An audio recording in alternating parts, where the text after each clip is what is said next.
move on to react to Erik Ten Hag's reaction to Ronaldo's sort of criticism. Ronaldo was on a show with Rio Ferdinand, discussing, this current United sort of setup.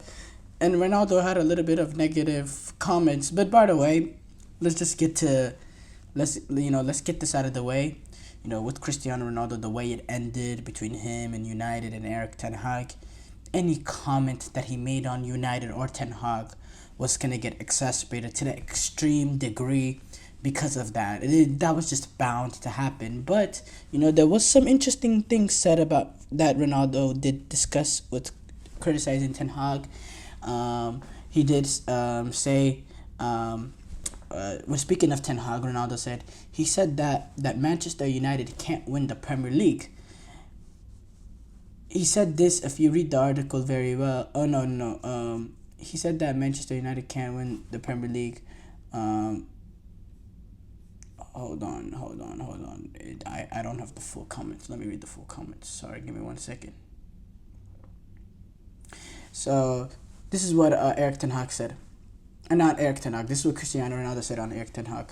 The coach says they cannot compete to win the Premier League and Champions League. As Manchester United coach, you cannot say that. You're not going to fight to win the league or Champions League. Mentally, you can say maybe we don't have that potential, but I cannot say that we're going to try. You have to try.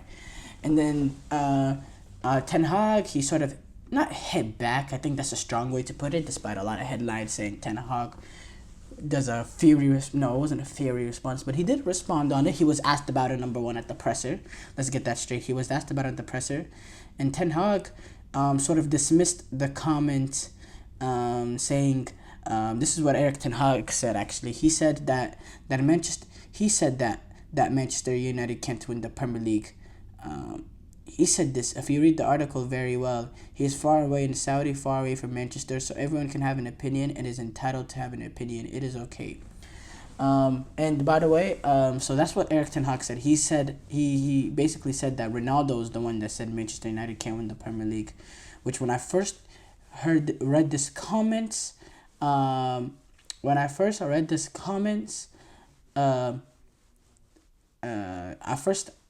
was saying, can this be fact check? There's nowhere on this podcast that Ronaldo said that Manchester United cannot win the Premier League. I didn't find that. But now the more and more I break down what Erik Ten Hag is actually saying, he's saying, I never said that. That's what Ronaldo said. Ronaldo's the one that said that Manchester United can't win the Premier League when he made the comments that he made about Ten Hag. That's how I'm seeing it now. In which, now I think about it, I never remember Erik Ten Hag saying United can't win the Premier League. Then maybe that's something I need to fact check real quick. But I don't remember him saying, him dismissing the Premier League. I don't remember. I don't remember him saying that. Maybe that's something. There's been a lot of things that he said.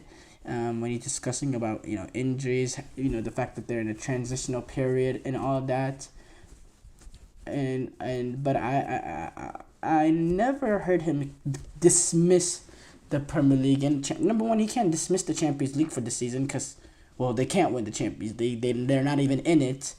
And I'm assuming these comments that Ronaldo's alleging him saying happened this season. But apart from that, apart from that, I don't remember Erik Ten Hag saying that exactly. So maybe he's trying to defend himself, saying, he's the one that said Manchester United can't win the Premier League, not me.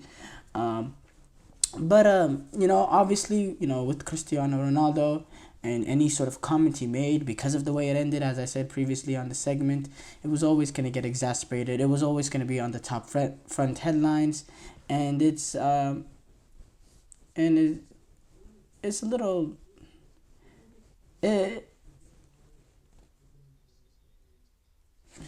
It's a little petty. And yeah, overall, this is a Manchester United team that is that just has not been the same since Sir Alex Ferguson. They have not been the same since Sir Alex Ferguson. They've went through a lot of managers, David Moyes, David Moyes, Louis Van Gaal, Jose Mourinho, Ole Gunnar Solskjaer. Now Erik Ten Hag. I don't know if I'm missing one anywhere in that mix. I'm not including few day interns like um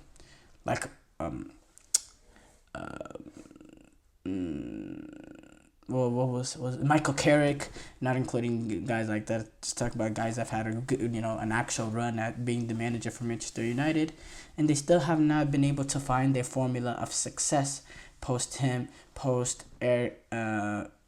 Sir Alex Ferguson, and they've never really had a set style of play either at the club. No identity since then. We never really. Manchester United never had a set of identity, a pattern of play, a pattern of attacking play since then. It's been, trying to play transition football with Mourinho that just didn't work out at the end. With Ole Gunnar Solskjaer, it was kind of all over the place.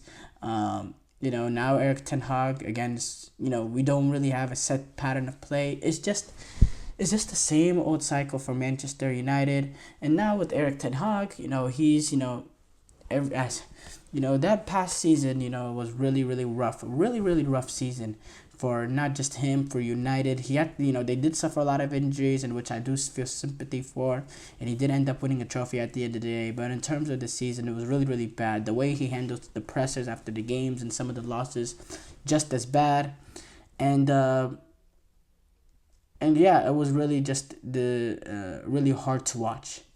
And now this season, it just seems like he's almost digging his own grave with some of the decisions that he's been making, some of the late game substitutions, how he continues to try to rely on players that just have not done it for him for a long time. Specifically, Marcus Rashford. Marcus Rashford has always been a player that I say he gets manager fired because he can have really, really good highs in which the team is flying well and the expectations start building up, and then he completely falls over and he just disappears and he's just extremely inconsistent, and then the team goes down with him almost. And it's just like, I don't understand the Ten Hag and how he's just riding it out with, Mark, and it's not just Marcus Rashford. There's been, periods that Mason Mount has stayed in the game despite him not doing anything throughout the duration of the game. It's been multiple instances of players just not doing their job and trusting them.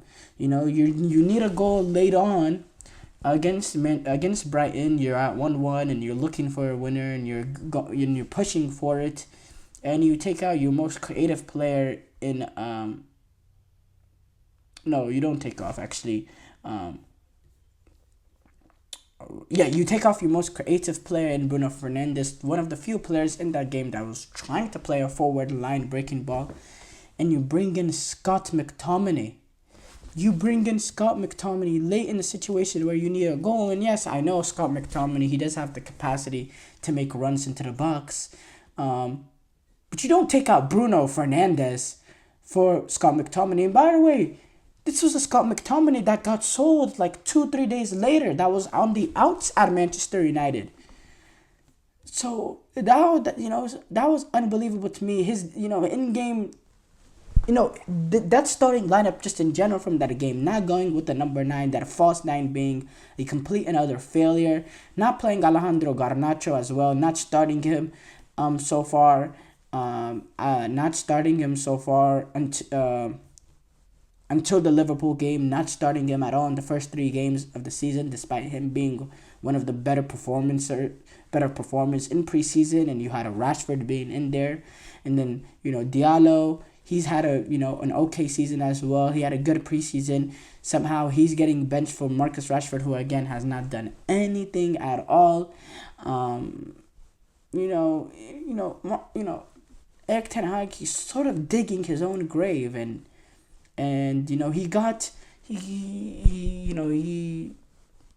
with the last the last slither of a toenail, basically, he was able to retain the job.